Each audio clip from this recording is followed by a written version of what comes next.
آج کی ایپیسوڈ تھوڑی لیندی ہوگی کیونکہ کسی نے ریکویسٹ کی تھی کہ بڑا ایپیسوڈ رکھیے یا دو رکھیے، تو میں دو تو نہیں رکھ سکتا، ایک بڑا ایپیسوڈ رکھ دیتا ہوں، ویسے بھی سنڈے ہے، سکون سے سنیے گا۔ اب چلتے ہیں ناول کی جانب۔ بسم اللہ الرحمن الرحیم۔ جنت کے پتے قسط نمبر 27 اور باب نمبر 8 کا آغاز ہوتا ہے یہاں پہ۔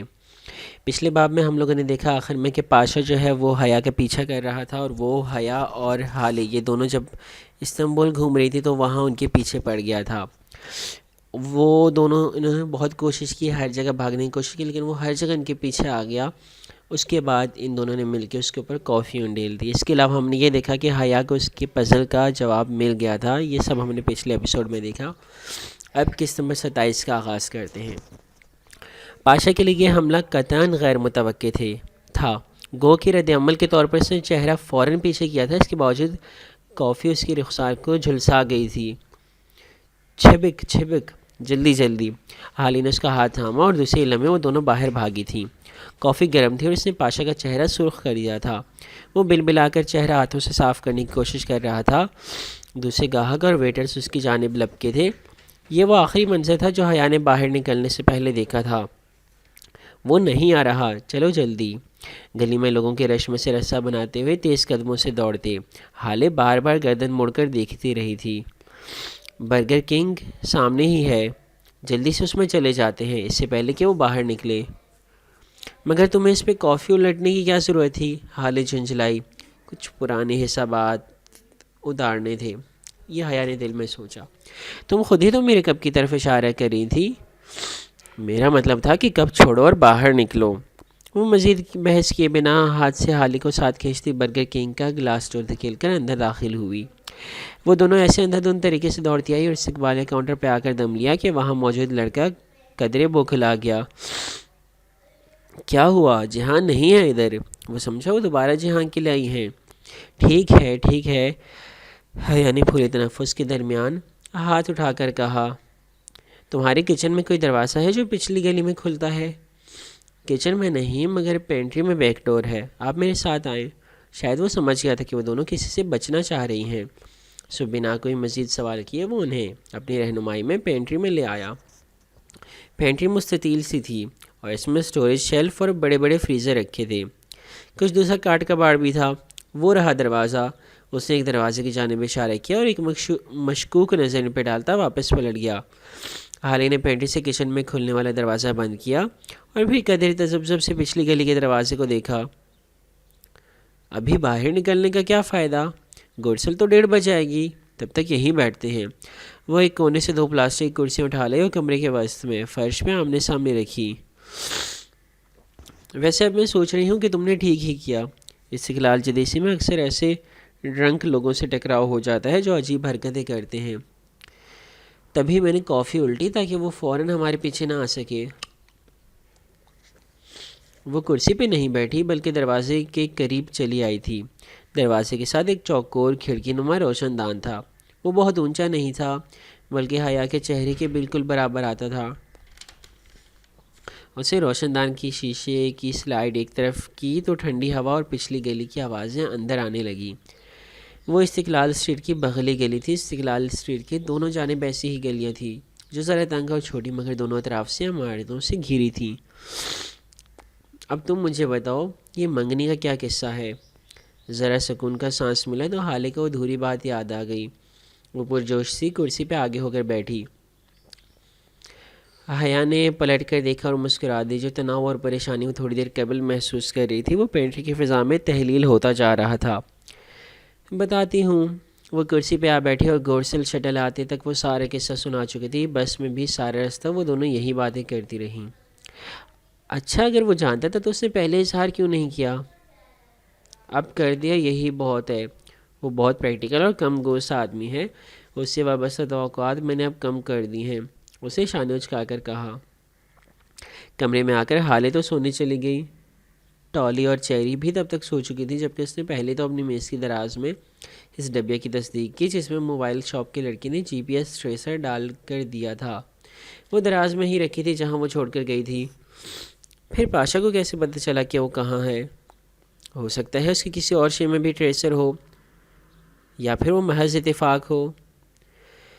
لیکن اس کے اتفاقات تو کم ہی ہوتے ہیں، اتنا تو اسے یقین تھا۔ جو بھی ہے وہ ہر شے کو ذہن سے جھٹک کر اپنا پزل باکس نکال کر دبے قدموں باہر آ گئی۔ بالکنی کی بتی اسے دیکھتے ہی جل اٹھی۔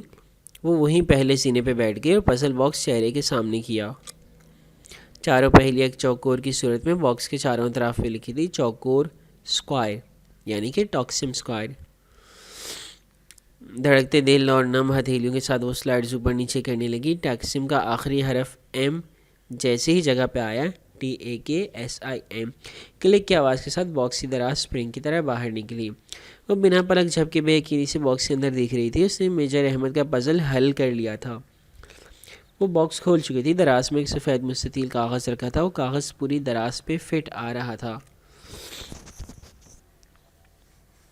اس نے 2 انگلیوں سے پکڑ کر کاغذ باہر نکالا۔ بالکنی کی مدھم روشنی میں کاغذ پہ لکھی تحریر بنا کسی دقت کے پڑھ سکتی تھی۔ 2 full stops under the key، چابی کے نیچے 2 full stops۔ اسے بے یقینی سے وہ صدر پڑی جو کاغذ کے اوپری حصے پہ لکھی تھی۔ کیا یہ کوئی مذاق تھا؟ اپریل فول؟ اس کاغذ کے ٹکڑے کے لیے اس نے اتنی محنت کی؟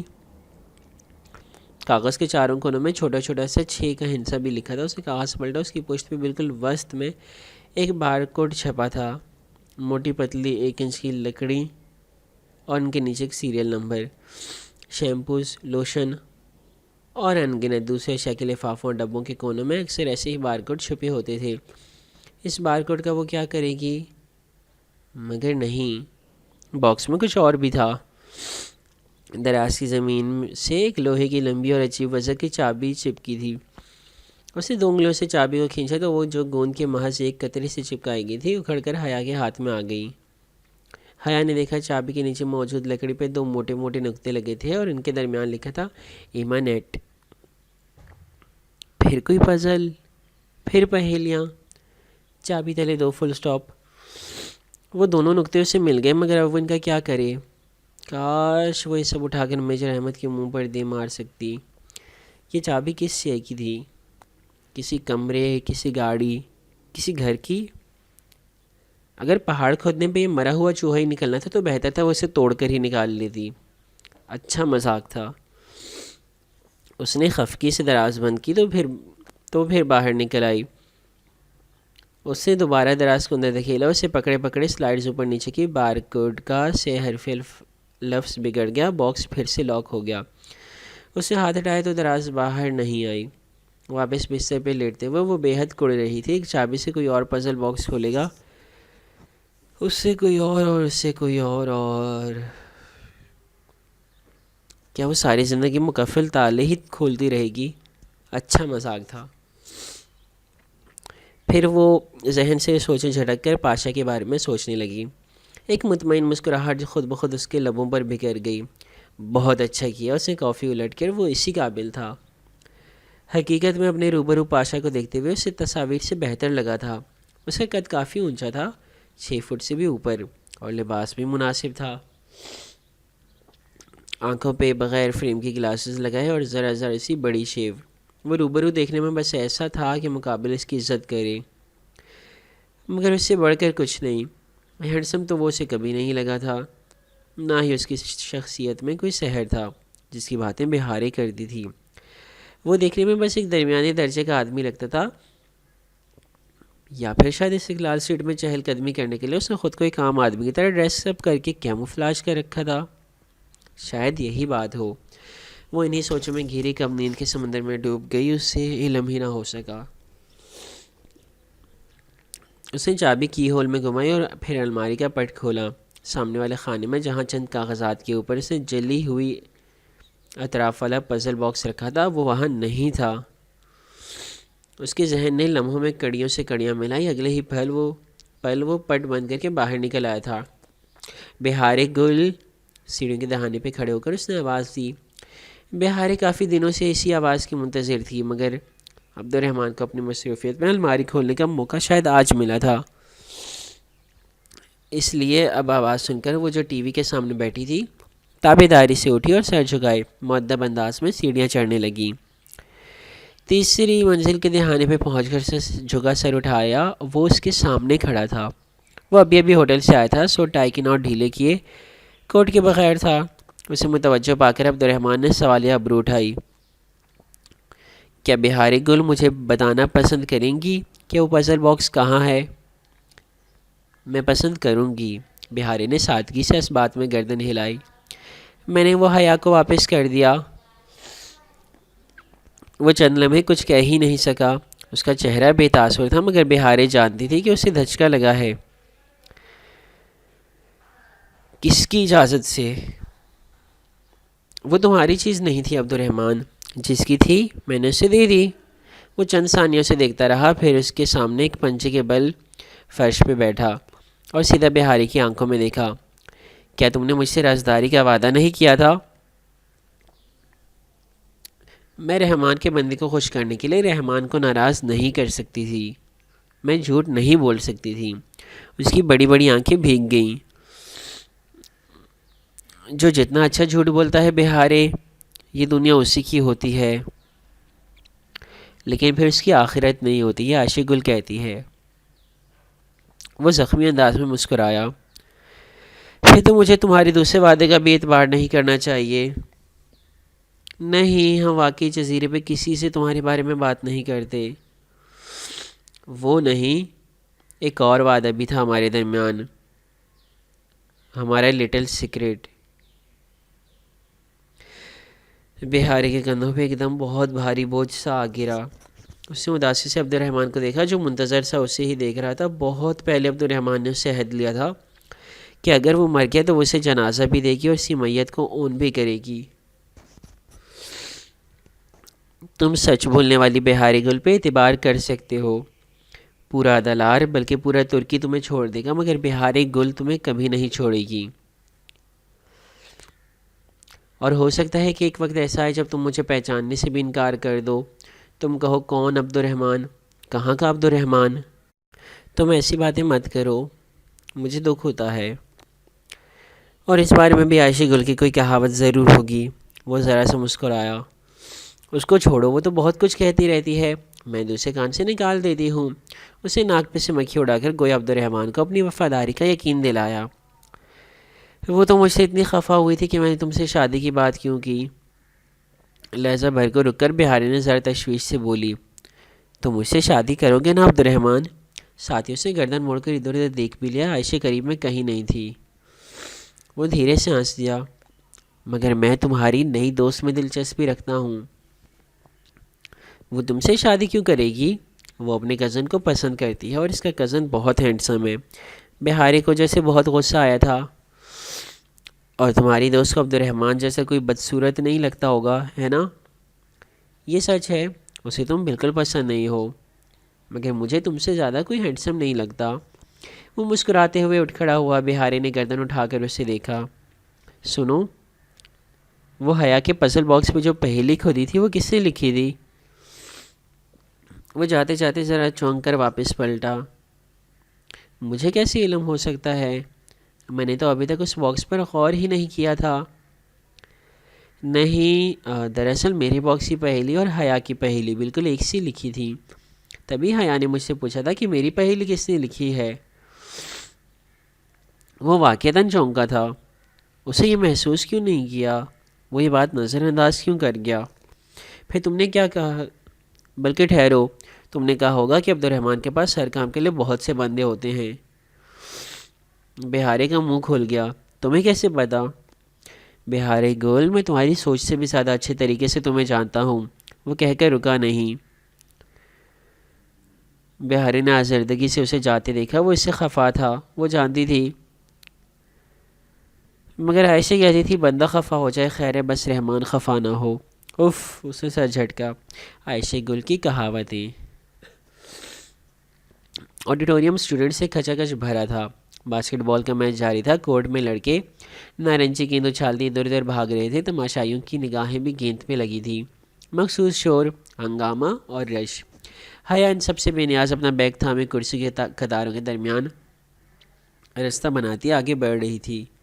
امتحان قریب تھے اور ان دنوں وہ اتنی مصروف رہی تھی کہ معتصم سے بات کرنے کا موقع نہ مل سکا۔ ابھی لطیف نے بتایا کہ وہ آڈیٹوریم میں ہے تو وہ یہاں آ گئی۔ ویسے بھی اب وہ فلسطینی لڑکوں سے بات چیت میں ذرا احتیاط کرتی تھی۔ نہیں، وہ تو ویسے ہی ڈیسنٹ اور بھائیوں جیسے تھے، مگر وہ وہی نہیں رہی تھی۔ وہ جانتی تھی کہ اب اگر وہ اسکارف لیتی ہے اور سوچ کے نام کے ساتھ کوئی غلط بات جوڑی تو بدنام اس کا اسکارف ہوگا، اس لیے اس کی کوشش ہوتی کہ وہ معتصم یا حسین وغیرہ سے تنہائی میں نہ ملے، بلکہ کسی ایسی جگہ پہ ملے جہاں سب سامنے ہی ہوں۔ وہ تیسری قطار میں بیٹھا تھا، نگاہیں کھیل پہ مرکوز کیے کرسی پر آگے ہو کر بیٹھا۔ وہ میچ کی طرف متوجہ تھا۔ اس کے بائیں طرف 2 خالی کرسیاں تھیں۔ وہ ایک کرسی اپنے اور اس کے درمیان چھوڑ کر بیٹھ گئے، بیگ سے پزل باکس نکال کر اس کے سامنے کیا۔ وہ چونکا۔ میں نے اسے کھول لیا، اس کا کوڈ ٹاکسم تھا۔ کیا تم آگے میری مدد کر سکتے ہو؟ اوہ سلام، ٹھہرو میں دیکھتا ہوں۔ متسم نے دراز کھولی اور کاغذ پہ لکھی تحریر پڑھی، پھر سے پلٹا۔ بارکوڈ تو اشیاء کے پیکٹس پہ لگا ہوتا ہے، اسے کوئی مشین ہی ڈیٹیکٹ کرتی ہے۔ یہ بارکوڈ بھی کسی مشین کے لیے ہے تاکہ وہ اسے پہچانے، مگر کدھر؟ شاید اس سطر سے کوئی مدد ملے۔ وہ پھر سے کاغذ پلٹ کر سطر پڑھنے لگا، پھر نفی میں سر ہلا کر دراز سے چابی اٹھا لی۔ بظاہر تو یہی لگتا ہے کہ یہ سطر اس چابی تلے لکھے 2 نقطوں اور اس لفظ کی طرف اشارہ کر رہی ہے، اور یہ لفظ کسی تالے کی طرف اشارہ کر رہا ہے۔ ویسے ایمنیٹ کیسے کہتے ہیں؟ اسے ذرا الجھن سے پوچھا۔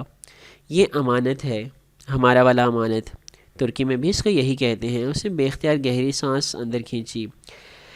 ایک تو ترکی اور اردو میں مماثلت۔ مجھے یہ لگتا ہے حیا کہ اس نے تمہاری کوئی امانت کہیں لاک لگا کر رکھی ہے اور اس کی چابی تمہیں دی ہے۔ ہو سکتا ہے کہ کوئی عظیم و شان سا محل ہو یا پھر کوئی برانڈ نیو گاڑی۔ وہ اپنی بات پہ خود ہی دھیرے سے ہنس دیا۔ مجھے ایسا کچھ بھی نہیں لگتا۔ ہو سکتا ہے اس باکس میں کوئی نادیدہ لکھائی ہو اور آج دکھانے سے میں کوشش کر چکی ہوں، اسے ایک لفظ امانت کے سوا اس میں کچھ نہیں لکھا ہے۔ اسے باکس میں ساری چیزیں واپس ڈالی اور اسے بند کر کے جانے کے لیے اٹھ کھڑی ہوئی۔ معتصم مزید اس کی مدد نہیں کر سکتا تھا، اب جو بھی کرنا تھا اسے خود کرنا تھا۔ امتحانوں کے بعد کچھ سوچوں گی، ابھی تو اس قصے کو بند ہی کر دیتے ہیں۔ جواباً معتصم نے مسکرا کر شانے اچکا دیے۔ وہ آڈیٹوریم سے نکل رہی تھی جب اس کا موبائل بجا۔ اماں اس وقت تو فون نہیں کرتی تھی۔ پھر اسے بیگ سے موبائل نکال کر دیکھا، یہ وہی پاکستان کا نمبر تھا جس سے پہلے بھی میجر احمد نے فون کیا تھا۔ ہیلو، کرسیوں کی قطار سے راستہ بناتے وہ ذرا اونچا بولی تھی۔ ارد گرد کے شور میں میجر احمد کی آواز مشکل سے سنائی دے رہی تھی۔ السلام علیکم، کیسی ہیں آپ حیا؟ وہی نرم خوبصورت ٹھہرا ہوا انداز۔ اب وہ اسے چڑھتی نہیں تھی بلکہ ذرا احتیاط سے بات کر ہی لیتی تھی۔ وعلیکم السلام، میری خیریت تو آپ کو پتہ لگتی ہی رہتی ہوگی۔ وہ باہر کوریڈور میں تیز سے چلتی جا رہی تھی۔ جواباً وہ دھیرے سے ہنسا۔ اب ایسا بھی نہیں ہے، آپ کو لگتا ہے مجھے آپ کے علاوہ کوئی کام نہیں ہے؟ مجھے لگتا تو خیر یہی ہے کہ آپ کو اور پاشا کو میرے علاوہ کوئی کام نہیں ہے۔ غصے میں ہیں؟ خیریت؟ کوئی مذاق کر رہے ہیں آپ میرے ساتھ؟ میں کتنی پہیلیاں بوجھوں؟ اسے زجر سے انداز میں کہتے ہوئے اپنا بیگ اتار کر سبانجی کی عمارت کی بیرونی سیڑھیوں پہ رکھا۔ میں معذرت خواہ ہوں، بعض چیزیں اتنی حساس ہوتی ہیں کہ انہیں بہت رازداری سے کسی کے حوالے کرنا پڑتا ہے تاکہ وہ غلط شخص کے ہاتھ نہ لگ جائیں۔ ویسے 1 گھنٹے کا کام تھا، آپ نے ہی اتنے دن لگا دیے۔ خیر آپ کا پزل تو میں حل کر ہی لوں گی، مگر کیا گارنٹی ہے کہ آخر میں مجھے اپریل فول کے الفاظ نہیں ملیں گے؟ وہ وہی سیڑھیوں پہ بیٹھ گئی تھی، استنبول کی دھوپ اور ارد گرد سبز زار کو سنہری پناہ عطا کر رہی تھی۔ اتنا غیر سنجیدہ سمجھتی ہیں آپ مجھے؟ کیوں؟ کیا آپ ہی نہیں ہیں جو خواجہ سرا بن کر مجھ سے ملے تھے؟ کبھی شرمندگی نہیں ہوئی آپ کو اس بات پہ؟ شرمندگی کیسی؟ میں خواجہ سرا بن کر آپ سے ملا ہی تھا، کوئی محفل تو نہیں لگائی تھی۔ وہ شاید برا مان گیا تھا، مگر خواجہ سرا بننا بذات خود بہت عجیب ہے۔ کیوں؟ کیا خواجہ سرا انسان نہیں ہوتے؟ کیا وہ جانور ہوتے ہیں؟ میں نے ان کا حلیہ اپنایا تھا مگر آپ کے لیے نہیں، میں تو اپنے کام سے وہ سب بنا تھا، بس اسی دوران آپ مل گئیں۔ اچھا، آپ اپنے کام خواجہ سرا بن کر نکلواتے ہیں؟ وہ دم بخود رہ گئی۔ پہلی دفعہ کوئی سوال اس نے بچوں کی سی دلچسپی سے پوچھا تھا۔ کبھی میرے آفس آئیے گا، میں آپ کو اپنے کام کی تفصیل بتاؤں گا. آپ کے آفس میں کبھی نہیں آ رہی. خیر مگر وہ امانت وہ کیسے ڈھونڈوں میں؟ جو لکھا ہے اس پہ غور کریں. وہ ڈالی کی امانت ہے، وہ اسی کو ملنی چاہیے جو اپنی صلاحیتوں سے خود کو اس کے قابل ثابت کر سکے. کیا آپ اتنی باصلاحیت ہیں؟ ٹرائی می، اسے جتا کر کہتے ہوئے فون بند کر دیا. سبانچی کی دھوپ ابھی تک سیڑھیوں پہ اس کے قدموں میں گر رہی تھی. کلینک کی انتظار گاہ میں ٹھنڈی سی خون کی چھائی تھی. وہ کاؤچ پہ خاموش سی بیٹھی اپنی باری کا انتظار کر رہی تھی. حالے کے توسط سے اس نے ایک ڈرماٹولوجسٹ سے وقت لیا تھا. اس کے بال بظاہر ٹھیک نظر آتے تھے اور عائشہ کے دیے گئے لوشن کام کر رہے تھے، مگر ہاتھ لگانے پہ وہ پہلے سے ذرا روکھے لگتے اور سر کی جلد جو خراب ہوئی وہ الگ. حیا نے اپنا پرس ساتھ ہی رکھا ہوا تھا. ٹریسر والی ڈبیا ڈورم میں ہی تھی. اب وہ اسے استنبول میں اپنے ساتھ لے کر نہیں جاتی تھی. تبھی اس کے ساتھ والی نشست پہ ایک سیاہ عبایا والی لڑکی آ بیٹھی. بیٹھتے ہی اس نے چند لمحے گہرے سانس لے کر تنفس بحال کیا. پھر ٹیشو سے نقاب کے اندر چہرہ تھپتھپانے لگی. اس کے انداز سے لگ رہا تھا کہ وہ پیدل آئی ہے اور بہت تھک گئی ہے. حیا لاشعوری طور پر نگاہوں کا زاویہ موڑ کر اسے دیکھنے لگی. جانے کیوں آج کل وہ عبایا اور حجاب والی لڑکیوں کو بہت غور سے دیکھا کرتی تھی. استنبول میں ایسی لڑکیاں بہت کم ہی نظر آتی تھیں. البتہ اسکارف اور لانگ اسکرٹس والی مل جاتی. اکثریت ایسی لڑکیوں کی ہوتی جن میں سے ایک اس کے سامنے کاؤچ پہ بیٹھی تھی. مختصر اسکرٹ، بنا آستین کے بلاؤز اور خوبصورت بال. وہ ٹانگ پہ ٹانگ رکھے بیٹھی گھٹنے پہ پہلا میگزین پڑھنے میں مگن تھی. استنبول کی علامتی لڑکی. اس کی اسکرٹ کا رنگ نارنجی تھا، بالکل ان دو کراؤن فش جیسا جو ان دونوں کاؤچز کے درمیان رکھی میز پہ سچے ایکویریم میں تیر رہی تھی. ننھی ننھی سی نارنجی مچھلیاں جن کی زندگی، جن کی سانس اور جن کی آواز سب پانی تھا. عبایا والی لڑکی اب پرس کھول کر کچھ تلاش کر رہی تھی. حیا ابھی تک اسے یوں ہی دیکھ رہی تھی. دفعتاً اس نے پرس سے ایک اورنج جوس کی بوتل نکالی، اس کا ڈھکن اتارا، پھر ذرا رکی اور حیا کی طرف بڑھائی. نو تھینک یو. وہ ذرا سنبھل کر سیدھی ہوئی. وہ لڑکی مسکرا کر بوتل میں اسٹرا ڈالنے لگی. سیاہ نقاب میں اس کی سرمئی آنکھیں بہت خوبصورت لگ رہی تھیں. اب ہمیشہ ہی عبایا کرتی ہیں؟ وہ رہ نہیں سکی اور پوچھ ہی بیٹھی. نقاب تلے گھونڈ لیتے ہوئے اس بات میں سر ہلایا. آپ کو گھٹن نہیں ہوتی اس میں؟ میرا دل اللہ نے اس کے لیے کھول دیا ہے، سو گھٹن کیسی؟ اور ویسے بھی مسلمان لڑکی تو بہت مضبوط ہوتی ہے. اس نے بوتل کا ڈھکن بند کرتے ہوئے کہا. مگر مجھے تو نقاب کا سوچ کر ہی گھٹن ہوتی ہے. ہو سکتا ہے یہ سب صرف آپ کے ذہن میں ہو. آپ کے ذہن میں بھی ایسی باتیں آتی ہوں گی نا؟ وہ اس کی طرف رخ موڑے غیر ارادی طور پر بحث کرنے لگی تھی. کیا بہت پڑھے لکھے ماڈرن قسم کے لوگوں کے درمیان بیٹھے آپ کو احساس کمتری نہیں ہوتا؟ ساتھ ہی ایک نگاہ سے ایکویریم کے پار بیٹھی ترک لڑکی پہ ڈالی جو ابھی تک اپنی میگزین میں گم تھی. بہت ماڈرن قسم کے لوگ تو میرے جیسے ہی ہوتے ہیں نا. میری شریعت تو سب سے ماڈرن ہے دنیا میں، یعنی جدید شریعت. احساس کمتری تو اسے ہونا چاہیے، انہیں ہونا چاہیے جو جاہلیت کے زمانے کا تبرج کرتے ہیں. تبرج سمجھتی ہو؟ اسے اندازہ تھا، پھر بھی اسے نفی میں سر ہلائی، گردن ہلائی. تبرج؟ اوہ کیسے سمجھاؤں؟ اس لڑکی نے لمحے بھائی کو سوچا. تم نے دبئی کے وہ اونچے اونچے ٹاورز تو دیکھے ہوں گے نا، برج العرب، برج الخلیفہ. ہاں تصاویر میں. بس اسی برج سے تبرج نکلا ہے. کسی شے کو اتنا نمایاں خوبصورت بنانا کہ دور سے نظر آئے. وہ صدیوں پہلے یوسف علیہ السلام کے مصر کی عورتیں تھیں جو تبرج کرتی تھیں. وہ ابو جہل کے عرب کی عورتیں تھیں جو زیب و زینت کر کے مردوں کے درمیان سے گزرتی تھیں. اگر استنبول کی لڑکیاں ان زمانہ جاہلیت کی عورتوں کی پیروی کرتے ہیں تو ماڈرن تو نہ ہوئی نا. ماڈرن تو میں ہوں، تم ہو، پھر کیسی شرمندگی؟ اسے رسان سے کہتے ہوئے شانے اچکائے. اللہ اللہ، یہ اعتماد! وہ دم بخود رہ گئی. ترکوں کا اثر تھا، وہ بھی اللہ اللہ کہنے لگی تھی. تمہیں لگتا ہے تم کبھی نقاب نہیں پہن سکتی؟ وہ اب ٹیشو سے پیشانی پہ آئے پسینے کے قطرے تھپتھپا رہی تھی. شاید نہیں. میری دوستوں اور فرسٹ کزن میں سے کوئی نقاب نہیں لیتا. اسے شیلیں آتی مگر وہ اس کے سیکنڈ کزن کی بیوی تھی. تو تم یہ رواج ڈالنے والی پہلی لڑکی بن جاؤ. اس سے کیا ہوگا؟ جواب میں اس لڑکی نے مسکرا کر ذرا سے شانے اچکائے. جو غار ثور کے آخری سوراخ پہ اپنا پاؤں رکھ دیتا ہے اور ساری رات سانپ سے ڈسے جانے کے باوجود اف نہیں کرتا، اس کی اس ایک رات کی نیکیاں عمر بن خطاب کی زندگی بھر کی نیکیوں کے برابر ہوتی ہیں۔ مگر ہر شخص ابو بکر نہیں بن سکتا۔ ابو بکر صرف ایک ہی ہوتا ہے، پہلوں میں پہل کرنے والا۔ اب کی باری اس کی باری پکاری گئی تو وہ چونکی، پھر سلام کر کے اٹھ کھڑی ہوئی۔ اسے اب اس لڑکی سے کچھ نہیں کہنا تھا، اس کا ذہن صاف تھا، اس کراؤن فش کی نارنجی پن کی طرح شفاف اور صاف۔ مگر وہ جانتی تھی کہ وہ کبھی اپنا چہرہ نہیں لپیٹ سکتی، اس تصور سے ہی اس کا دم گھٹتا تھا۔ ایکویریم کے پانی میں اسی طرح بلبلے بن اور مٹ رہے تھے، دونوں مچھلیاں بنا تھکے ایک دوسرے سے پیچھے دائرے میں دوڑ رہی تھیں۔ دائرہ جس میں آغاز اور اختتام کی تفریق مٹ جاتی ہے۔ اگلا منظر استقلال جدیسی میں معمول کی چہل پہل تھی۔ ٹھنڈی سی دھوپ گلی کے دونوں اطراف میں اٹھی قدیم عمارتوں پہ گر رہی تھی، گویا سنہری برف ہو۔ وہ جہان کے ساتھ ساتھ چلتی گلی میں آگے بڑھ رہی تھی۔ پھر اتفاق ہوا تھا کہ اس نے سیاہ اسکارف اور سیاہ اسکرٹ کے ساتھ گرے بلاؤز پہن رکھا تھا، اور جہان نے سیاہ جینس میں گرے آدھی آستین والی ٹی شرٹ۔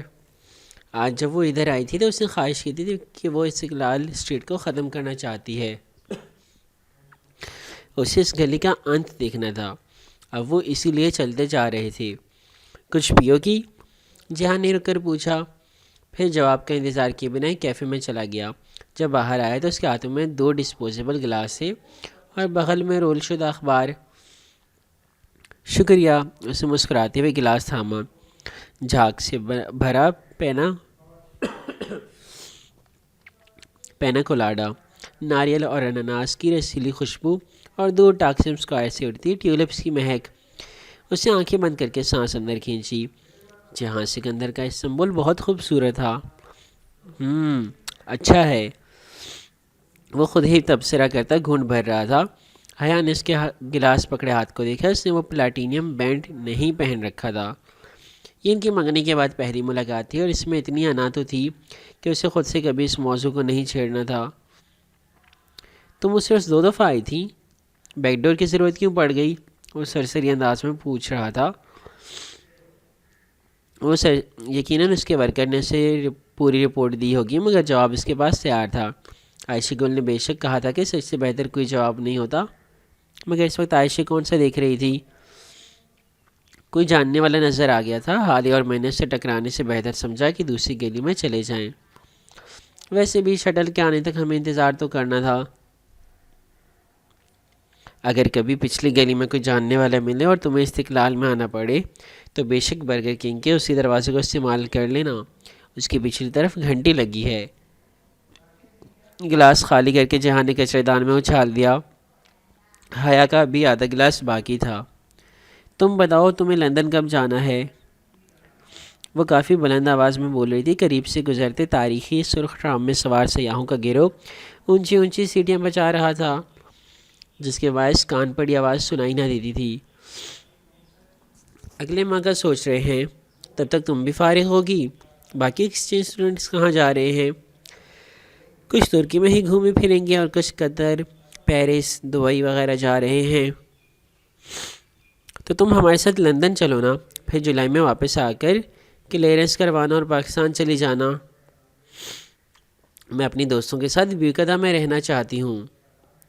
گو کہ جہاں کے ساتھ لندن جانے کا خیال ہی کافی پرکشش تھا، مگر اس نے فوراً حامی بھرنا مناسب نہ سمجھا۔ او ڈونٹ ٹیل می کہ تم ابھی تک وہی رپورٹ لکھ رہی ہو۔ جہان نے ہاتھ ہلا کر گویا ناک سے مکھی اڑائی۔ حیا نے گردن پھیر کر اسے دیکھا۔ حالے کی دوست چھاپنے کے لیے تیار تھی، مگر جہاں کے منع کرنے پہ اس نے وہ رپورٹ بند کر دی تھی۔ آج صبح ہی جب وہ اس بارے میں سوچ رہی تھی تو اسے لگا اسے یہ سب کسی بااعتماد شخص سے شیئر کرنا چاہیے، اور میجر احمد سے بڑھ کے کسی پہ اعتبار نہیں تھا۔ تبھی صبح سے میجر احمد کو ٹیکسٹ کیا تھا کہ وہ بات کرنا چاہتی ہے، مگر کوئی جواب نہیں آیا تھا۔ نہیں، میں نے اسے ذہن سے نکال دیا ہے۔ Good girl. وہ ایک دم اس کے بالکل مقابل آ کھڑا ہوا، یوں کہ حیا کے سامنے کا منظر چھپ گیا۔ وہ نہ سمجھے سے اسے دیکھنے لگی۔ بعض دفعہ جو ہم دیکھتے ہیں وہ ہو نہیں رہا ہوتا، اور جو ہو رہا ہوتا ہے وہ ہم دیکھ نہیں رہے ہوتے۔ کہتے ہوئے اس نے رول شدہ اخبار کھولا اور پھر سے لپیٹنے لگا۔ یہاں تک کہ کون آئس کریم کی سنہری کون کی طرف اس نے اخبار کو رول کر دیا۔ پھر اس نے حیا کا گلاس لینے کے لیے ہاتھ بڑھایا۔ حیا نے ناسمجھی سے گلاس اسے پکڑایا۔ ایک چیز ہوتی ہے نظر کا دھوکہ۔ لوگ وہ نہیں ہوتے جو وہ نظر آتے ہیں، اور جو وہ ہوتے ہیں اسے وہ چھپا کر رکھتے ہیں۔ اسے گلاس کون کے منہ میں انڈیل دیا۔ جوس دھار کی صورت اخبار کی کون میں گرنے لگی۔ جہان نے خالی گلاس حیا کو تھمایا اور اخبار کی کون کو مزید لپیٹنا شروع کیا۔ پھر اس کا منہ بند کر دیا اور مخالف سمت سے اخبار کھولنے لگا۔ تہیں کھلتی گئی اور پورا اخبار سیدھا کھل کر سامنے آ گیا۔ صفحے سوکھے تھے اور جوس غائب۔ زبردست، وہ مسکراتے ہوئے تالی بجانے لگی۔ وہ جانتی تھی کہ یہ کوئی ٹرک تھی۔ اسے یقیناً کمال مہارت سے جوس کہیں آس پاس گرا دیا تھا یا پھر کچھ اور کیا ہوگا۔ بہرحال اس کا انداز متاثر کن تھا۔ وہ دونوں پھر سے ساتھ چلنے لگے تھے۔ جہان نے اخبار اب 2 رویہ طے کر کے ہاتھ میں پکڑ لیا تھا۔ دفعتاً حیا کا فون بجا۔ اس نے پرس سے موبائل نکال کر دیکھا، میجر احمد کی کال آ رہی تھی۔ اس نے کال کاٹ دی اور فون رکھ دیا۔ جہاں اتنا مہذب تو تھا کہ کوئی سوال نہ کرتا، مگر وہ خود بتانا چاہتی تھی۔ میجر احمد کی کال تھی، کچھ کام تھا ان سے۔ وہ چلتے ہوئے سرسری انداز میں بولی، یہ سراسر جوا تھا۔ جہاں کے موڈ کا کچھ بھروسہ نہ تھا، مگر وہ اس پہ بھروسہ کرنا چاہتی تھی۔ میجر احمد کون؟ اس نے ناسمجھی سے حیا کو دیکھا۔ پاکستان میں ہوتے ہیں، سائبر کرائم سیل میں انٹیلیجنس آفیسر ہیں، تمہارے ابا کو بھی جانتے ہیں۔ وہ ذرا رکی، میں ان سے بات کروں تو تمہیں برا تو نہیں لگے گا؟ آف کورس نہیں، اسے شانے اچکا دیے۔ کون کتنا قابل اعتبار ہے یہ فیصلہ تم خود کر سکتی ہو، کیونکہ میرے نزدیک تو سب لوگ ایک جیسے ہی ہوتے ہیں۔ اتنی بے یقینی بھی اچھی نہیں ہوتی۔ جہاں ریلی، جیسے تمہیں یقین ہے کہ تمہارا جوس میں نے کہیں گرا دیا تھا۔ وہ پھر اس کے مقابل آ کھڑا ہوا اور گلاس لینے کے لیے ہاتھ بڑھایا، جو جانے کیوں ابھی تک وہ پکڑی ہوئی تھی۔ یقیناً تم نے ایسا کیا ہوگا۔ اسے گلاس جہاں کو تھما دیا، تب تک وہ اخبار کو دوبارہ کون کی شکل میں لپیٹ چکا تھا۔ گلاس لے کر اس نے اخبار کی کون کا کھلا منہ گلاس میں الٹا۔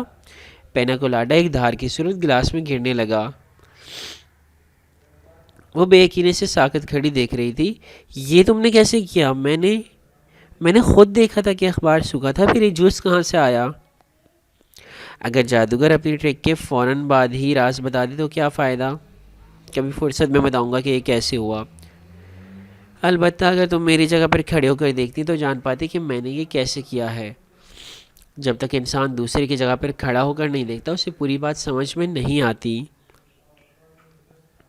تم عجیب ہو جہان۔ اسے تحیر سے سر جھٹکا۔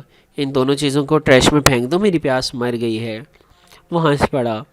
نہیں، تمہاری پیاس ڈر گئی ہے۔ پھر شعبدہ باز نے دونوں چیزیں ایک قریبی کچرے دان میں اچھال دیں۔ دور سامنے گلی کے اختتام پہ ایک اونچا ٹاور تھا، جس نے گلی کا دہانہ بالکل بلاک کر رکھا تھا، جیسے زمین سے اگایا ہو۔ وہ یوں تھا جیسے پاکستان میں اونچی گول سی اینٹوں کی بھٹی ہوتی ہے۔ جو لوگ پنجاب یا ڈیرہ اسماعیل خان سائڈ پہ گئے، خاص کر ڈیرہ میں، تو وہ جانتے ہوں گے بھٹی کے بارے میں۔ جو نہیں جانتے گوگل کر لو، پیسے نہیں لگتے۔ ویسا یہ میرا تجزیہ تھا۔ ویسا ہی سلنڈر نما ٹاور جس کا گنبد کون کی شکل کا تھا۔ یہ رہا وہ انت، گلاٹا ٹاور، یعنی غلطہ ٹاور، جسے جاننے کا تمہیں تجسس تھا۔ اس نے ٹاور کی طرف اشارہ کیا۔ اور اندھ جاننے کا سب سے بڑا نقصان پتہ ہے کیا ہوتا ہے جہان نے سوالیہ نظروں سے اسے دیکھا۔ انسان کا سفر ختم ہو جاتا ہے۔ اسے گہری سانس لی اور پلٹ گئی۔ یہ حیا کا جملہ تھا۔ وہ شانہ اچکا کر اس کے پیچھے ہو لیا۔ اگلا منظر، ترکی والوں کو سلام۔ واپسی پہ گورسر میں بیٹھے جب اسے میجر احمد کو کال کی اور جواباً احمد نے کال کاٹ کر خود سے فون کیا، تو اس کا ہیلو سنتے ہی وہ جیسے کسی خوشگوار حیرت کے زیر اثر بولا تھا، زندگی میں پہلی دفعہ آپ نے میجر احمد کو خود یاد کیا ہے، مگر جب آپ نے کال نہیں اٹھائی تو میں سمجھا کہ وہ ٹیکسٹ آپ نے غلطی سے کیا ہوگا۔ یہ بات نہیں ہے، میں اسے جہان کے ساتھ تھی، سوچا بعد میں تفصیلی بات کروں گی۔ اچھا، وہ جیسے چپ ہو گیا۔ شاید اسے جہاں کا ذکر ناگوار گزرا تھا۔ میں نے جہاں کو آپ کے بارے میں بتایا، مگر وہ آپ کو نہیں جانتا تھا۔ کیوں؟ آپ نے کیوں بتایا؟ وہ بہت حیران ہوا۔ شوہر کو علم ہونا چاہیے کہ اس کی بیوی کس سے بات کرتی ہے، وہ ذرا جتا کر بولی۔ جانتی تھی کہ اس کا استحقاق سے شوہر کی بات کرنا احمد کو کتنا برا لگتا تھا۔ شوہروں کا بھروسہ نہیں ہوتا، احتیاط کیجیے گا پھنسی نہ جائیں۔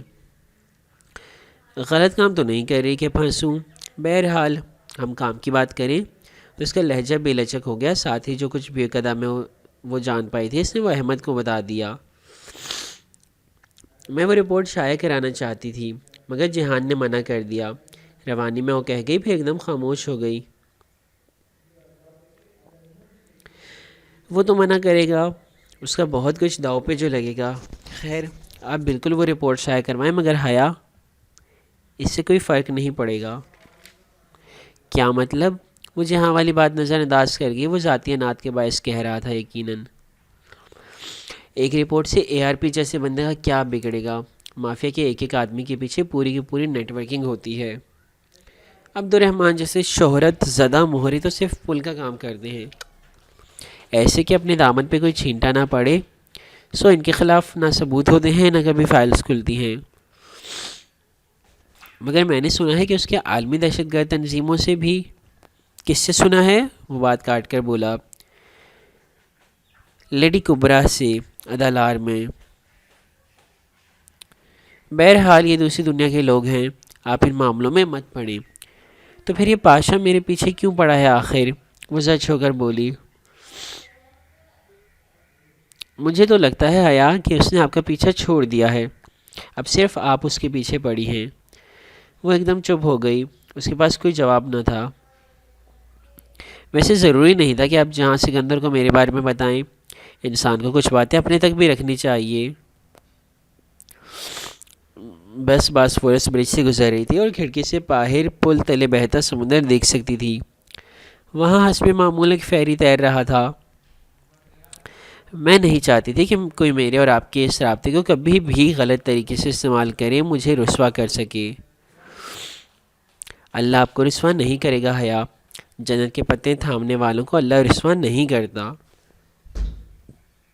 اسی لمحے دور نیچے سمندر کے کناروں پر بگلوں کا ایک غول پھڑپڑاتا ہوا اڑ رہا تھا۔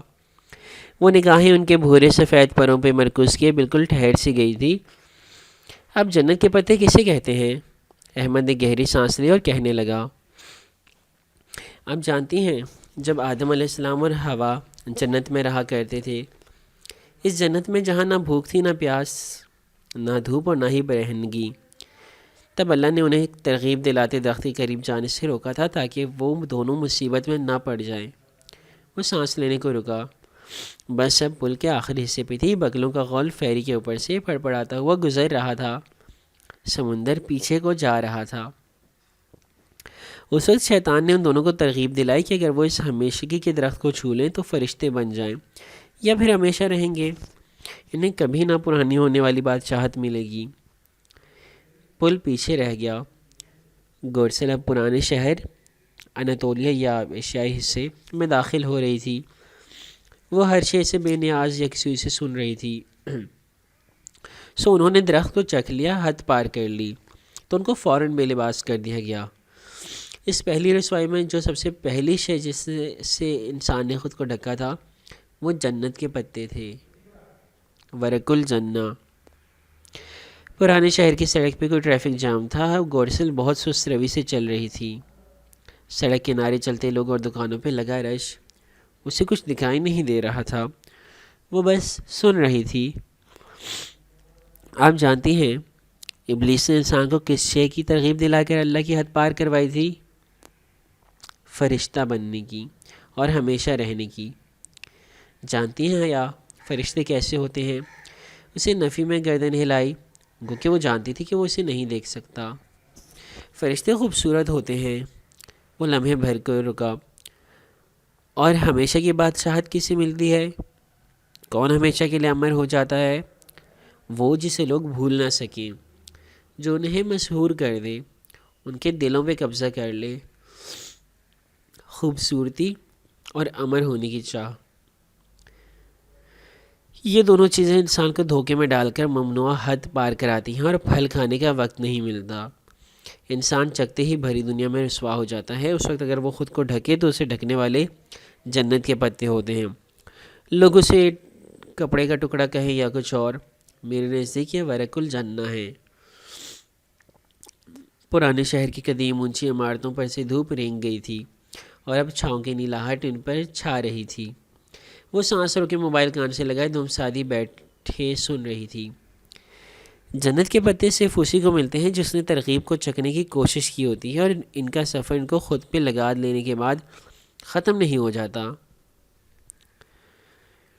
کیونکہ ان کو تھامنے سے پہلے انسان جنت میں ہوتا ہے، تھامنے کے بعد وہ دنیا میں اتار دیا جاتا ہے۔ بخشش مل جاتی ہے مگر دنیا شروع ہو جاتی ہے، اور پھر وہ جیسے دھیرے سے مسکرایا۔ دنیا والوں نے جنت تو نہیں دیکھی ہوتی نا، سو ان کو معلوم ہی نہیں ہوتا کہ جنت کے پتے کیسے دکھتے ہیں، سو وہ ان کے ساتھ سلوک بھی وہی کرتے ہیں جو کسی شے کی اصل جانے بغیر کے ساتھ کیا جاتا ہے۔ اب دنیا میں اترنے کے بعد دنیا والوں کے رویے سے پریشان مت ہوئیے گا۔ وہ خاموش ہوا تو کوئی طلسم ٹوٹا۔ شہر کا ایک بلبلا جو اسے گرد تن چکا تھا پھٹ کر ہوا میں تحلیل ہو گیا۔ تھینکس میجر احمد، وہ گہری سانس لے کر بولی۔ اس وقت وہ کچھ زیادہ کہنے کے قابل نہیں تھی۔ آپ اچھے انسان ہیں، اچھی باتیں کرتے ہیں۔ شکریہ، میں اب فون رکھتا ہوں، اپنا خیال رکھیے گا۔ اسے فون کان سے ہٹایا، اس کا کان سن ہو چکا تھا۔ قدیم شہر کی عمارتوں میں اس کو ابھی تک میجر احمد کی باتوں کی باز گوش سنائی دے رہی تھی۔ آگے اناتولین سٹی میں ایک سیمینار ہے، چلو گی؟ حالے نے ڈورم کے دروازے سے جھانک کر اسے مخاطب کیا۔ وہ جو اپنی کرسی پہ بیٹھی میز پہ پھیلی کتابوں میں منہمک تھی، چونک کر پلٹی۔ ابھی تو ممکن نہیں ہے، میرے پورے 2 چیپٹرز رہ گئے ہیں۔ حیا نے صفحے آگے پلٹ کر دیکھا اور پھر نفی میں سر گردن ہلائی۔ کار میں پڑھ لینا، کتاب ساتھ لے چلو۔ اتنا ضروری کیا ہے؟ تم پچھتاؤ گی نہیں، لکھ کر لے لو۔ حالی مصر تھی سو اس نے کتاب ساتھ رکھ لی، پزل باکس بھی بیگ میں ڈال لیا اور بھونی مونگ پھلی کا پیکٹ جو کل ہی دیا اسٹور سے لائی تھی ہاتھ میں پکڑ لیا۔ کپڑے ٹھیک ہیں؟ اسے گردن جھکا کر صبح کے پہنے لباس کو دیکھا، گرے اسکرٹ کے ساتھ لائم گرین بلاؤز اور اوپر گرے اسکارف جو ابھی ابھی پن اپ کیا تھا۔ ہاں ٹھیک ہے، چلو۔ حالیہ نے پرس اور چابی سنبھالی۔ اس کا خوش قسمت دن تھا کہ آج اس کے پاس کار تھی۔ وہ سیمینار ہوٹل کے جس ہال میں تھا، وہ ہال سب سے اوپر والے فلور پہ تھا۔ اس کی 2 متوازی دیواریں گلاس کی بنی تھی۔ ہال کچا کچ بھرا ہوا تھا، لڑکیاں، عورتیں اور بے حد معمر خواتین۔ خالص نسوانی ماحول تھا۔ ان دونوں کو شیشے کی دیوار کے ساتھ جگہ ملی۔ حیا کی کرسی قطار کی پہلی کرسی تھی، سب اس کے دائیں طرف گلاس وال تھی اور بائیں جانب حالے۔ درمیان میں سے مونگ پھلی کا پیکٹ کھول کر رکھ دیا تھا۔ وہی ڈی جے کے ساتھ بیچ کلاس میں کھانے کی عادت۔